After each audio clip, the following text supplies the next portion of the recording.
Hello guys, स्वागत है आपका मेरे मैथ्स चैनल का नाम है रैबिट मैथ्स। आप लोगों को इस वीडियो में मैं ये चीज़ें जो आपके सामने लिखी हुई है, digits, natural number, whole number, integers, even numbers, odd numbers, prime numbers, composite numbers, coprime numbers, rational numbers, irrational numbers, real numbers, imaginary numbers, complex numbers, perfect numbers, decimal numbers, binary numbers, ये total 17 types की number है। इन सब के बारे में मैं आपको इस वीडियो में बताने जा रहा हूं। अगर आपको मैथ्स का बेस बनाना है, आपको मैथ्स को बिल्कुल शुरू से, बिल्कुल आपको अगर शुरू से अगर आपको सीखना है तो आपको ये चीजें आनी बहुत जरूरी है। इनके बिना आप अधूरे हैं। इसलिए बिना देरी किए मैं शुरुआत करता हूं। सबसे पहले आता है डिजिट्स, अंक। देखिएगा, ये हैं आपके डिजिट्स। सबसे पहले मैं आपको डिजिट्स के बारे में बताऊंगा। डिजिट्स क्या होते हैं? डिजिट्स आपके ये होते हैं 0, 1, 2, 3, 4, 5, 6, 7, 8, 9। ये आपके डिजिट्स हैं। इनको डिजिट्स बोलते हैं, इनको बोलते हैं भाई डिजिट्स। डिजिट्स के बारे में ज्यादा कुछ बताने के लिए है नहीं, इसलिए आप ये जान लो कि डिजिट्स क्या होते हैं। बस ये डिजिट्स होते हैं, आप ये समझ लीजिएगा। चलिएगा, अब नेक्स्ट पे चलते हैं। नेक्स्ट आता है आपका नेचुरल नंबर्स। नेचुरल नंबर्स देख लीजिएगा। नेचुरल नंबर क्या होते हैं? नेचुरल नंबर होते हैं आपके 1, 2, 3, 4, 5, 6 अप टू इन्फिनेटिव। एक से शुरुआत होती है और इन्फिनेटिव तक जाते हैं। ऐसे नंबर्स को हम नेचुरल नंबर या प्राकृत संख्याएं बोलते हैं। 10, 100, 1000, 10,000, 1 lakh, million, 10 of million, 100 of million, billion, 10 of billion, 100 of billion और ट्रिलियन। इसी तरह इन्फिनिटिव तक जाएगा। इन सबको क्या बोलते हैं? नेचुरल नंबर्स बोलते हैं, राइट। नेचुरल नंबर 1 से शुरुआत होती है, ठीक है। अब चलते हैं नेक्स्ट पे। ये है आपका होल नंबर्स।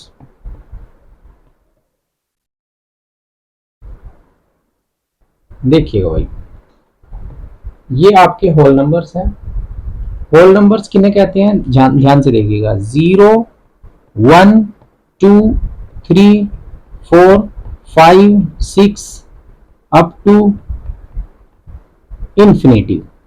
ये 0 से शुरू होकर के इन्फिनेटिव तक जाते हैं। मतलब a set of numbers starting from 0 and ends, there is no end, there is no end. A set of numbers which starts from 0 and goes to infinity are called as whole numbers. आप सोच रहे होंगे natural number और whole number में क्या अंतर है? तो ये देखिएगा, नेचुरल नंबर ये है आपके 1, 2, 3, 4, 5, 6 अप टू इन्फिनेटिव। तो नेचुरल नंबर में और होल नंबर में क्या अंतर है? सिर्फ 0 का। ये 0 से शुरू होते हैं और ये 1 से शुरू होते हैं। ये 0 से और ये 1 से। आई होप कि आपकी समझ आ गया होगा होल नंबर्स किन्हें कहते हैं। चलिएगा, अब आते हैं इंटीजर्स पे।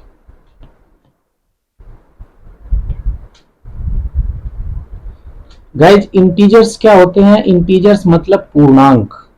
देखिएगा, 0, 1, 2, 3, 4, 5 up to infinitive, -1, -2, -3, -4 up to infinitive. ये टोटल जितने भी हैं आपके इंटीजर्स या पूर्णांक कहलाते हैं। क्या कहलाते हैं? पूर्णांक। इनको पूर्णांक बोलते हैं। पूर्णांक का जो ये सेट है, ये वाला, ये निगेटिव इंटीजर्स हैं, ये आपके पॉजिटिव इंटीजर्स हैं, और ये आपका जीरो इंटीजर है, जीरो इंटीजर, राइट। बस ये इंटीजर्स हैं, इनकी पहचान आपको हो गई होगी। आई होप कि आपकी समझ आ गई इंटीजर्स क्या होते हैं। चलिएगा आगे बढ़ते हैं। अब आते हैं इवन नंबर्स पे।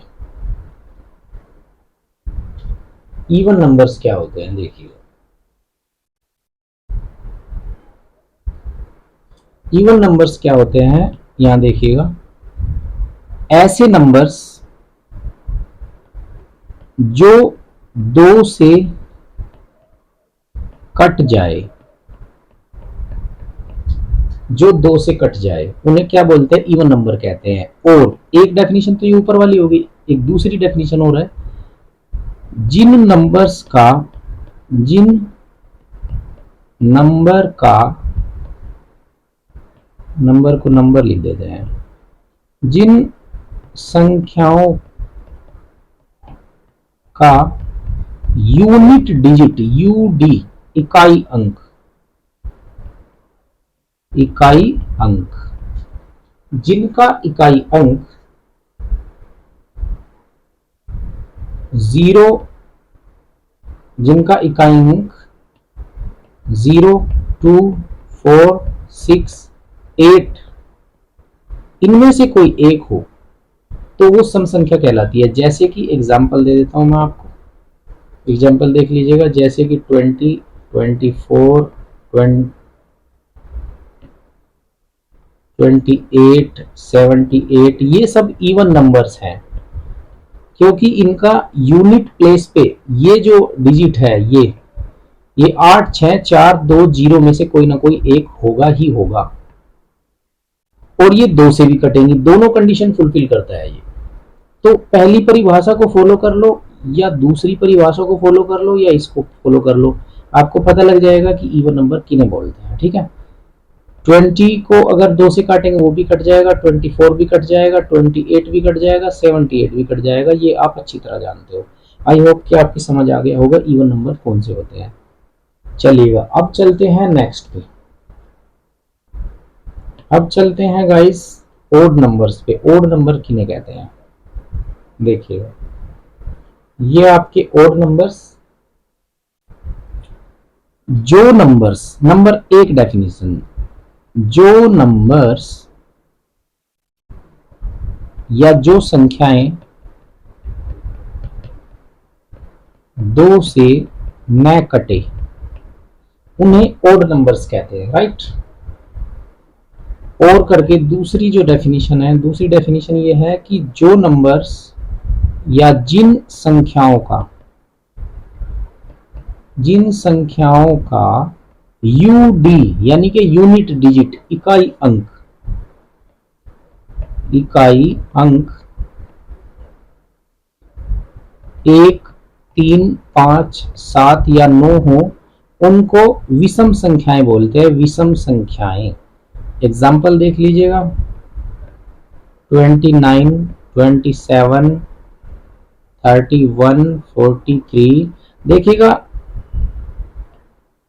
आप कोई भी एग्जाम्पल ले लीजिए, 41, 42, 43, 51, 79, इन सब का जो यूनिट प्लेस का डिजिट है, इस पे गौर करें आप। ये इन पांचों डिजिट्स में से कोई एक होगा ही होगा, यूनिट डिजिट। इसका यूनिट डिजिट, इसका यूनिट डिजिट, यूनिट डिजिट, ठीक है, इकाई अंक, राइट। या फिर इनको चेक कर लेना, ये 2 से कोई भी नहीं कटेगा, ना 41 कटेगा, ना 42 कटेगा, ना 43, ना 51, ना 79, कोई नहीं कटेगा गाइस। तो आई होप कि आपकी समझ आ गया होगा ओड नंबर्स किन्हें कहते हैं। चलिएगा अब नेक्स्ट पे चलते हैं। अब आता है आपका प्राइम नंबर्स। प्राइम नंबर्स देखिएगा गाइस क्या होते हैं प्राइम नंबर्स। मोस्ट इंपॉर्टेंट चीज है ये, मोस्ट इंपॉर्टेंट चीज। कभी कभी पूछ लेता है कि सबसे छोटा प्राइम नंबर कौन सा होता है। देखिएगा प्राइम नंबर किसे कहते हैं, जिस संख्या के एग्जैक्टली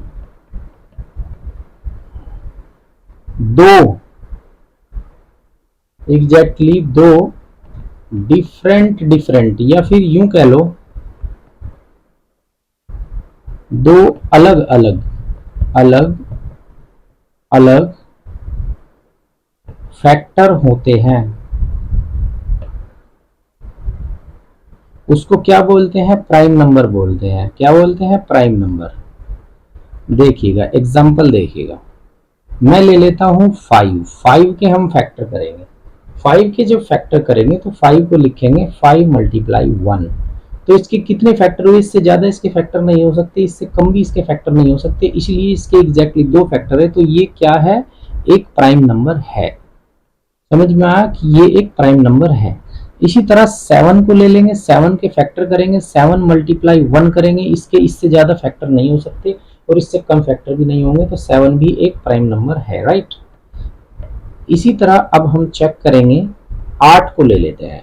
8 के हम फैक्टर करेंगे जब 2 गुना 2 गुना 2 और गुना 1, टोटल फैक्टर कितने हो गए इसके, 1 2 3 4। टोटल फैक्टर कितने हो गए, फैक्टर्स हो गए 4। हमने क्या बोला था डेफिनेशन में कि एग्जैक्टली 2 फैक्टर होने चाहिए और अलग अलग होने चाहिए। पहली तो कंडीशन ये सेम ही फैक्टर है, इसलिए 4 फैक्टर इसके टोटल हो गए, कंडीशन टूट रही है, इसलिए ये एक प्राइम नंबर नहीं है, राइट। ये एक प्राइम नंबर नहीं है। क्लियर। आई होप कि आप लोगों की समझ आ गया होगा प्राइम नंबर क्या होते हैं। चलिएगा अब नेक्स्ट ले लेते हैं, ये है आपका कंपोजिट नंबर्स। कंपोजिट नंबर देखिएगा गाइस, कंपोजिट नंबर क्या होते हैं, जिन संख्याओं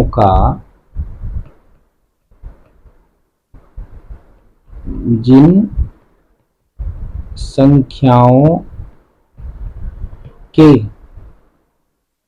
मोर देन 2 फैक्टर्स होते हैं, उन्हें क्या बोलते हैं, कंपोजिट नंबर या भाज्य संख्या बोलते हैं। भाज्य संख्या या फिर कंपोजिट नंबर बोलते हैं, राइट। देखिएगा एग्जांपल से सब समझ में आ जाएगा। यहां देखिएगा अभी हमने लिया था 8, तो उसके फैक्टर किए थे हमने 2 गुना 2 गुना 2 गुना 1। टोटल फैक्टर कितने हो गए इसके, 1 2 3 4। तो फैक्टर कितने हो गए, फैक्टर हो गए 4। हमने क्या कहा है अभी डेफिनेशन में कि मोर देन 2 फैक्टर्स होने चाहिए, 2 से ज्यादा होने चाहिए। तो 8 के 2 से ज्यादा फैक्टर हो रहे हैं, इसलिए ये एक कंपोजिट नंबर है, भाज्य संख्या है कंपोजिट नंबर। ये तो वर्ड से भी क्लियर हो रहा है, इस वर्ड से क्लियर हो रहा है कि भाज्य संख्या है जिसको काटा जा सके, भाज्य संख्या है जिसमें भाग दिया जा सके, राइट। और अभाज्य संख्या वो जिसको काटा ना जा सके। और एग्जांपल ले लीजिएगा इसका, आप ले लीजिए 27 ले लीजिएगा, इसके फैक्टर करो 3 मल्टीप्लाई 3 मल्टीप्लाई 3 मल्टीप्लाई 1। कितने टोटल फैक्टर हो गए, 1 2 3 4। टोटल फैक्टर कितने हो गए, 4। तो ये एक कंपोजिट नंबर है। क्या है, composite number, right, composite number है।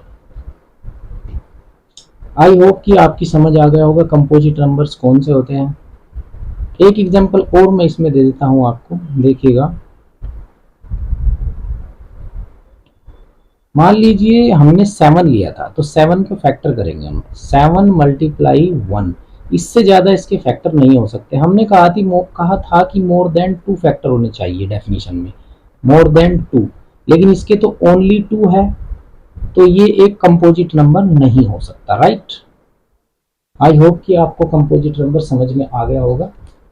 चलिएगा अब नेक्स्ट पे चलते हैं। अब आते हैं आपके को प्राइम नंबर्स। अब आते हैं आपके को prime numbers. Coprime numbers किन को बोलते हैं, ध्यान से देखें।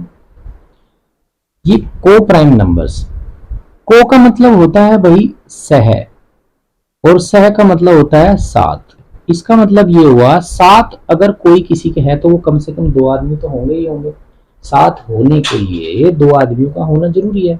तो सीधी सी बात है कि ये को प्राइम नंबर्स जोड़े होते हैं, पेयर्स होते हैं, राइट। पेयर्स दो संख्याओं का, जैसे कि सात और जैसे कि 7 और 8 ले लीजिएगा, 5 और 7 ले लीजिएगा। अब हम इनको चेक करेंगे कि ये को प्राइम नंबर्स हैं या नहीं है। को प्राइम नंबर्स होते कौन से हैं, जिनका HCF 1 होता है, जिनका HCF 1 होता है, ओनली 1, उनको को प्राइम नंबर्स या सह अभाज्य संख्या बोलते हैं, राइट। देखिएगा 7 और 8 को चेक करेंगे। 7 के फैक्टर किए 7 मल्टीप्लाई 1, 8 के फैक्टर किए 2 मल्टीप्लाई 2 मल्टीप्लाई 2 मल्टीप्लाई 1। कॉमन क्या आया, कॉमन आया 1 ओनली, यही इनका HCF हो गया। HCF कितना आ गया 1, इसलिए 7 और 8 क्या है, ये सह अभाज्य संख्याएं हैं, मतलब को प्राइम नंबर्स हैं, राइट। इसी तरह अब हम 5 और 7 को चेक करेंगे। देखिएगा 5 और 7, 5 और 7 के लिए चेक करेंगे। 5 के फैक्टर करेंगे 5 मल्टीप्लाई 1 और 7 के फैक्टर करेंगे 7 मल्टीप्लाई 1, तो कॉमन क्या आया ये, इसका मतलब HCF हुआ आपका 1। तो ये आपकी को प्राइम नंबर्स हैं, राइट। अब आप सोच रहे होंगे मैं HCF ऐसे क्यों निकाल रहा हूं। जरूर नहीं है आप HCF ऐसे निकालो, दूसरा तरीका देख लो आप। दूसरा तरीका HCF निकालने का ये भी हो सकता है कि 5 से 7 को डिवाइड करो, 5 एकम 5, 2 बच गए, 2 से 5 को डिवाइड करो, 2 दूनी 4, 1 बच गया, 1 से 2 को डिवाइड करो, 1 दूनी 2। तो HCF कितना आ गया, ये लास्ट वाला जो नंबर होता है ना, जस्ट ए मिनट, 5 से आप 7 को डिवाइड करेंगे तो 5 एकम 5, 2 बच गए, 2 से 5 को डिवाइड करेंगे, 2 दूनी 4 और 1 बच गया, 1 से 2 को डिवाइड करें, 1 दूनी 2। रिमाइंडर जब तक 0 ना हो जाए तब तक काटते रहो। तो ये जो लास्ट वाला जो नंबर होता है काटने वाला, यही आपका HCF होता है। इसको बोलते हैं लॉन्ग डिवीजन मेथड। HCF कितना हुआ, 1 हुआ, राइट। तो इसका मतलब 5 और 7 भी आपके को प्राइम नंबर्स हैं। इसी तरह एक दो एग्जांपल और मैं आपको लेके दिखा रहा हूं, देखिएगा। मैं ले लेता हूं 4 और 12। हमें ये चेक करना है कि ये पेयर नंबर्स का को प्राइम है या नहीं है। तो हम 4 के भी फैक्टर करेंगे और 12 के भी फैक्टर करेंगे, HCF निकालेंगे, मतलब इनका HCF निकालो। HCF आप कैसे भी निकाल लो, कई तरीके हैं, मैंने तो निकाल लिया, मुझे तो पता है क्या HCF है इनका, लेकिन मैं आपको नॉर्मली बता देता हूँ। इसके फैक्टर किए 2 मल्टीप्लाई 2 मल्टीप्लाई 1, और 12 के फैक्टर किए 2 मल्टीप्लाई 2 मल्टीप्लाई 3 मल्टीप्लाई 1। तो इसमें एक ये कॉमन आ गया, एक ये कॉमन आ गया, एक ये कॉमन आ गया, तो HCF इनका आ गया 2 मल्टीप्लाई 2 मल्टीप्लाई 1, यानी कि 4 HCF आ गया इनका। HCF होना कितना चाहिए था, ओनली 1 होना चाहिए था, इसलिए 4 और 12 को प्राइम नंबर नहीं है, राइट। ये को प्राइम नंबर्स नहीं है। क्लियर है। आई होप कि आपकी समझ में आ गया होगा कि को प्राइम नंबर्स कौन से होते हैं। चलिएगा अब अगले वाले नंबर पे चलते हैं। ये मोस्ट इंपॉर्टेंट चीज है, इसको आपको समझना ही होगा। रेशनल नंबर कौन से होते हैं, रेशनल नंबर कौन से होते हैं, ध्यान से सुन लीजिएगा। 3 कंडीशन होती है भाई, 1, 2 और 3। एक तो उस नंबर को P अपॉन Q की फॉर्म में लिखा जा सके, जहां P और Q दोनों इंटीजर होने चाहिए, इंटीजर्स होने चाहिए, और Q 0 के बराबर नहीं होना चाहिए। ये डेफिनेशन सब जगह लिखी हुई है, लेकिन इसको फॉलो करते हुए हम तब भी डिसीजन नहीं ले पाते कि कोई नंबर रेशनल नंबर है या नहीं है। लेकिन आज पढ़ने के बाद आपको पता लग जाएगा कि रेशनल नंबर को कैसे पहचानते हैं। ध्यान से देखना। चलिएगा, पहले यहां इंटीजर्स लिख लो आप, इंटीजर्स 0 1 2 3, 0 1 2 3, इसको काट दीजिएगा, 3 4 5 up to infinity, -1 -2 -3 -4 up to infinity. ये देखिएगा गाइज, ये आपके टोटल इंटीजर्स हैं। क्लियर? अब मैं आपको बता रहा हूं कि रेशनल नंबर किसे कहते हैं। रेशनल नंबर के लिए 3 कंडीशन होनी चाहिए। एक कंडीशन कि उसको P अपॉन Q की फॉर्म में लिखा जा सके, दूसरी कंडीशन P और Q दोनों इंटीजर होने चाहिए। क्या होने चाहिए? इंटीजर। और तीसरी कंडीशन है Q 0 के बराबर नहीं होना चाहिए। अब हम चेक करेंगे कि मान लीजिए 7 है, 7 को हम चेक करेंगे कि ये रेशनल नंबर है या नहीं। देखिएगा कैसे चेक करेंगे। 7 को हम लिखेंगे सबसे पहले 7/1, तो पहली कंडीशन फुलफिल हो गई, 1 2 और 3। दूसरी कंडीशन क्या है कि P और Q दोनों इंटीजर होने चाहिए। P की वैल्यू क्या आई है? P की वैल्यू आई है 7 और Q की वैल्यू कितनी आई है? 1। तो 7 और 1 दोनों इंटीजर्स के बीच में मिल जाएंगे। जब ढूंढने निकलेंगे 7 को और 1 को तो मिल जाएंगे। उसके बाद Q की वैल्यू 0 के बराबर नहीं होनी चाहिए। Q की वैल्यू यहां से क्या आई है? Q बराबर 1 और जो 0 के बराबर नहीं है, इसलिए तीनों कंडीशन फुलफिल हो गई। इसलिए 7 हमारा एक रेशनल नंबर है। राइट गाइस, 7 हमारा एक रेशनल नंबर है। इसी तरह मैं अब और एग्जांपल लेके बताता हूं आपको। देखिएगा, अब मैं एग्जांपल ले रहा हूं √2 को। √2 का एग्जांपल लेता हूं। √2 इसको हम लिखेंगे √2/1। हमने इसको P अपॉन Q की फॉर्म में लिख दिया। ये पहली कंडीशन है। तो P की वैल्यू यहां से क्या आई है? P की वैल्यू आ गई √2 और Q की वैल्यू 1। तो P की वैल्यू कितनी आई है? √2 और Q की वैल्यू कितनी आई है? 1। क्या दूसरी कंडीशन, ये पहली कंडीशन तो फुलफिल होगी। दूसरी कंडीशन क्या है कि P और Q दोनों इंटीजर होने चाहिए। होने चाहिए नहीं होने चाहिए? क्या P इनमें ढूंढने से मिल जाएगा? नहीं मिलेगा ना। तो सीधी सी बात है, P इंटीजर नहीं है, इसलिए √2 भी आपका √2 भी रेशनल नंबर नहीं है। राइट? दूसरी कंडीशन फेल हो जाती है इसमें, दूसरी कंडीशन फेल। राइट? ये रेशनल नहीं है। समझ में आ गया होगा। और एग्जांपल लेते हैं। ऐसा कोई भी नंबर, देखिएगा रेशनल नंबर की डेफिनेशन भी मायने रखती है। देखना कितना मायने रखती है। रेशनल नंबर कौन से होते हैं? Those numbers which can be expressed as P upon Q, where P and Q are integers and Q equals to not 0 are called as rational numbers। इसकी परिभाषा इतनी इंपॉर्टेंस क्यों रखती है, जरा ध्यान से देखना। मैंने कहा कि मैंने ये बोला आपसे कि ऐसा एक्सप्रेशन जिसको P अपॉन Q की फॉर्म में एक्सप्रेस किया जा सके, ये एक वर्ड है, एक्सप्रेस किया जा सके। समझ रहे हो ना? तो इसका इंपॉर्टेंस देख लो, ये डेफिनेशन में यूज हुआ है। कैसे? जैसे मान लीजिएगा मैंने आपको एक एक्सप्रेशन दे दिया, एक्सप्रेशन मैंने दे दिया आपको √16 मल्टीप्लाई 100 डिवाइडेड बाई √4। तो हमने पूछा कि क्या ये पूरा एक्सप्रेशन एक रेशनल नंबर है या नहीं है। Whether the given expression is a rational or not। ठीक है, तो इसको चेक करते हैं। हमने कहा कि इस एक्सप्रेशन को अगर सोल्व करने के बाद एक्सप्रेस किया जा सकता है किस चीज में, किस चीज में बदला जा सकता है। देखिएगा, जो आपके पास 16 है वो अंडर रूट से बाहर आ जाएगा, उस आपके पास 100 है वो भी अंडर रूट से बाहर आ जाएगा 10 के रूप में, और उसके बाद आपके पास बचता है 4 भी अंडर रूट से बाहर आ जाएगा, 2 आ जाएगा। देखिएगा, तो इसको मैं लिख सकता हूँ 4 × 10/2। 2 से 4 को काट दो कितना आ गया, 2 आ गया, यानी कि 20 आ गया।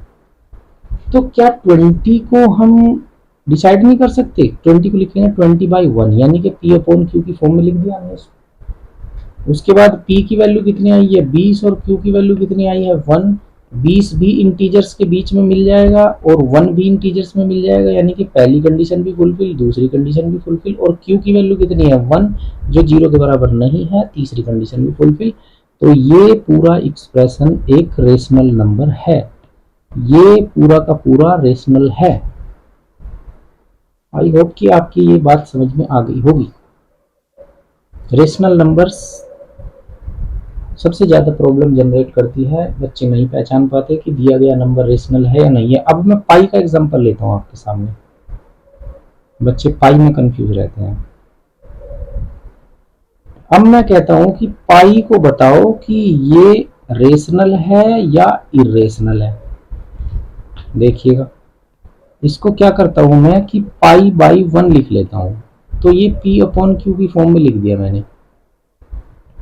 तो P की वैल्यू आ गई पाई और Q की वैल्यू आ गई 1। पहली कंडीशन तो फुलफिल हो गई, लेकिन दूसरी कंडीशन में P और Q इंटीजर होने चाहिए। तो क्या P की वैल्यू पाई इन इंटीजर्स में ढूंढने से मिल जाएगा? नहीं मिलेगा ना। इस वैल्यू को अगर मैं इसमें ढूंढने चलूं तो ये पाई नहीं मिलेगा हमें। इसका चेहरा क्या है? पाई। ये चेहरा इस इन इंटीजर्स के बीच में हमें नहीं देखने को मिलेगा, राइट। इसीलिए दूसरी कंडीशन फेल हो जाती है। इसीलिए पाई एक रेशनल नंबर नहीं है, नहीं है ये रेशनल नंबर। समझ में आया? ये रेशनल नहीं है, राइट। अब कहोगे कि सर पाई की वैल्यू 22/7 होती है, तो ये रेशनल क्यों नहीं है? अब ध्यान से सुन लीजिएगा इसको भी।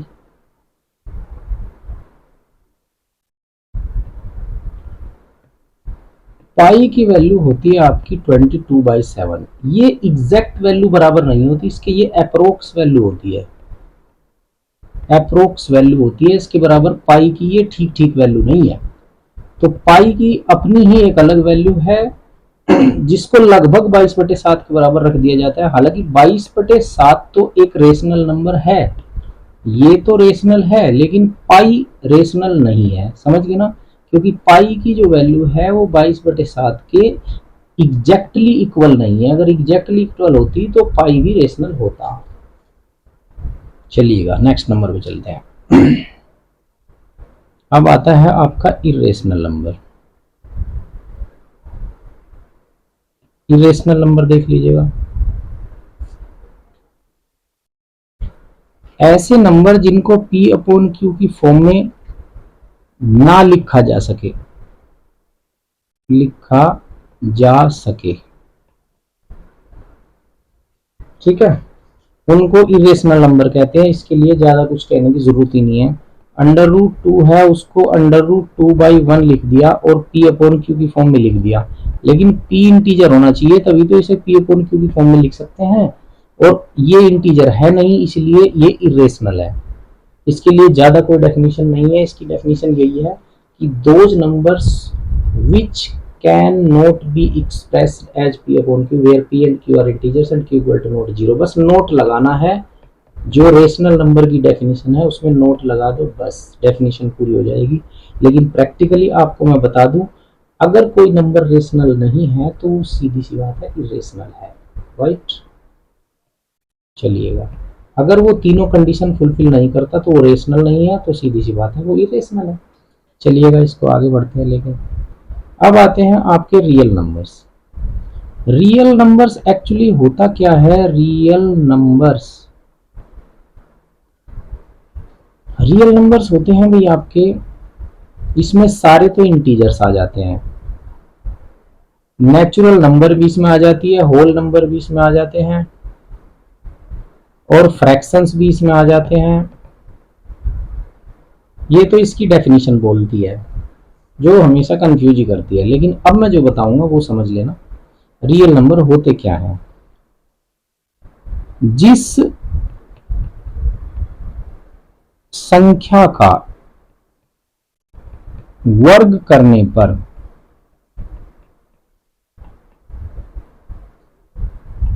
एक पॉजिटिव वैल्यू आए,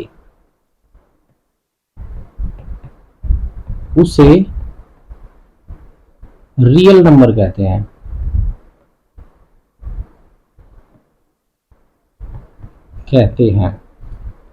एग्जाम्पल देख लीजिएगा, जैसे -4 है, अगर इसका हम वर्क करें, -4 का वर्क करें, वर्क करने पर ये माइनस तो प्लस में बदल जाएगा और ये 16 आ जाएगा प्लस का। तो ये कैसी वैल्यू है? एक पॉजिटिव वैल्यू है, राइट, पॉजिटिव वैल्यू है। इसका मतलब -4 एक रियल नंबर है। इसी तरह √2 ले लो, इसका वर्ग करो, वर्क करके ये 2 आ जाएगा, वो भी प्लस का। तो इसका मतलब √2 एक रियल नंबर है, राइट। आई होप कि आपको रियल नंबर समझ आ गया होगा। इसके ज्यादा एग्जांपल देने की जरूरत ही नहीं है मुझे। इमेजिनरी नंबर्स कौन से होते हैं? इमेजिनरी नंबर्स काल्पनिक संख्याएं, काल्पनिक संख्याएं देखिएगा, ये रियल नंबर का ठीक उल्टा होते हैं। ये रियल नंबर का ठीक उल्टा होते हैं।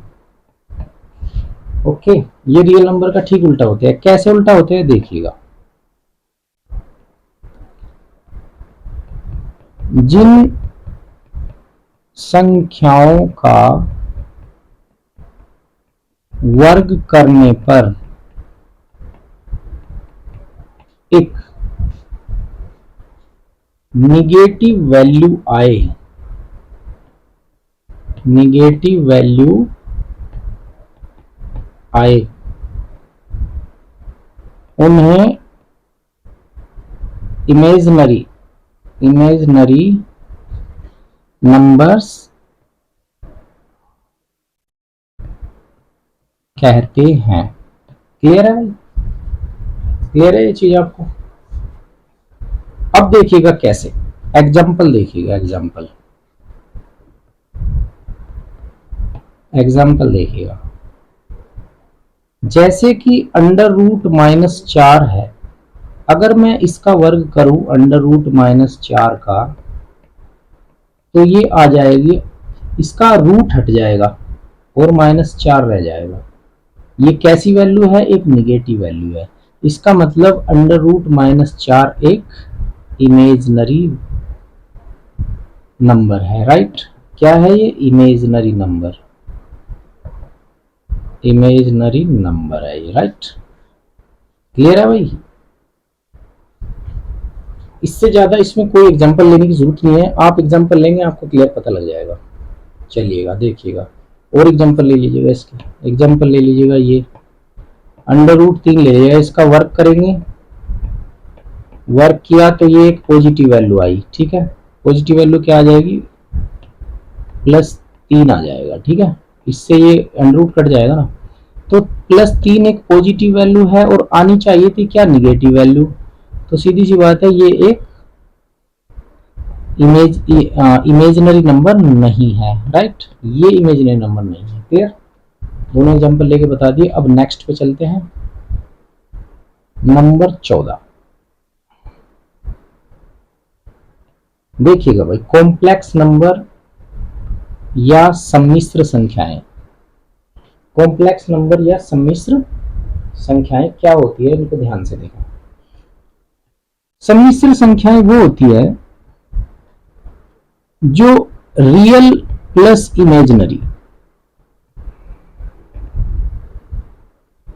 सम्मिश्र संख्याएं रियल प्लस इमेजिनरी का कॉम्बिनेशन होता है, उन्हें सम्मिश्र संख्याएं कहते हैं। और इसमें एक होता है आपका आयोटा। आयोटा की वैल्यू होती है √-1। और किसी भी कॉम्प्लेक्स नंबर की जो फॉर्म होती है वो a+ib की फॉर्म में होती है। a और b रियल नंबर्स हैं, देखिएगा जैसे 6+3 आयोटा। आयोटा को राइट में लिख लो, लेफ्ट में लिख लो, ये एक कॉम्प्लेक्स नंबर है। इसी तरह ऐसे बहुत सारे एग्जांपल हो सकते हैं आपके। तो कॉम्प्लेक्स नंबर कौन से होते हैं? रियल और इमेजिनरी नंबर का combination, right. Real plus imaginary का कॉम्बिनेशन। और एग्जांपल ले लीजिए, जैसे 7 प्लस आयोटा 8, ये एक सम्मिश्र संख्या है, कॉम्प्लेक्स नंबर है। जैसे कि 5 प्लस 3 आयोटा, ये भी एक कॉम्प्लेक्स नंबर है, मतलब इसमें आयोटा आना जरूरी है, उसी को कॉम्प्लेक्स नंबर बोलेंगे। कॉम्प्लेक्स नंबर की फॉर्म मैंने आपको बता दी, कॉम्प्लेक्स नंबर की फॉर्म होती है a प्लस आयोटा b, जहां a और b रियल नंबर्स हैं, रियल नंबर्स है। और रियल नंबर किन्हें कहते हैं, अभी आपको बताया। इसमें सारे इंटीजर्स आ जाते हैं, इसमें सारे नेचुरल नंबर आ जाते हैं, होल नंबर आ जाते हैं, निगेटिव वैल्यू आ जाती है, पॉजिटिव वैल्यू आ जाती है, ये सारी चीजें हैं। चलिएगा 15th पे चलते हैं। ये बहुत इंपॉर्टेंट चीज है, परफेक्ट नंबर। परफेक्ट नंबर क्या होते हैं, ऐसे नंबर, ऐसी संख्याएं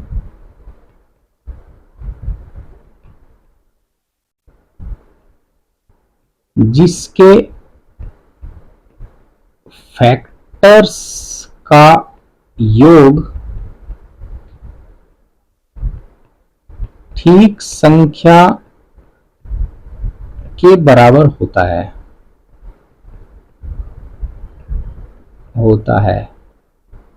अब मैं एक लेटर लिखता हूं एक्सक्लूडिंग, मैं लिखता हूं एक्सक्लूडिंग इटसेल्फ।